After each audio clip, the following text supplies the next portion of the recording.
Can magic mushrooms help treat depression? Apparently so, according to data from a new clinical trial conducted by London-based pharmaceutical company Compass Pathways. I think this is an exciting finding, and it offers a new avenue to treat patients with considerable unmet need.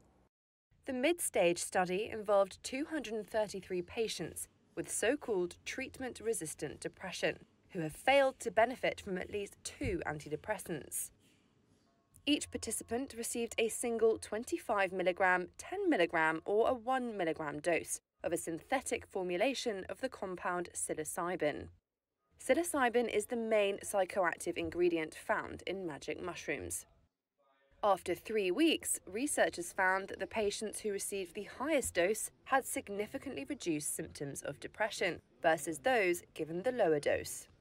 Guy Goodwin, Chief Medical Officer at Compass, says the trial is the largest of its kind. The treatment we're trying to employ is psilocybin, COMP360. That's a crystalline synthetic form of psilocybin, which we give as a single administration to patients with psychological support. And we have followed them up after this treatment for up to 12 weeks. So how does the drug actually work? While existing antidepressants typically take weeks to kick in, a dose of psilocybin quickly transports patients into a waking, dreamlike state that lasts between 4 to 6 hours. Consultant psychiatrist at King's College London, James Rucker, explains. It's like a sort of amplifier of mental processes. There are some characteristic effects like misperception, so things can start to look strange. Your sense of time can slow up or speed up or slow down. And the idea with psilocybin therapy is to go to the dark places in your mind where you might find a little gem of insight about why you might be feeling the way you're feeling. The study showed that about 20% of patients in the highest dose group, 25 mg, saw a sustained response after 3 months, versus roughly 10% in the 1 mg control group. Rucker says these findings are a step in the right direction, given patients suffering from depression currently have limited treatment options.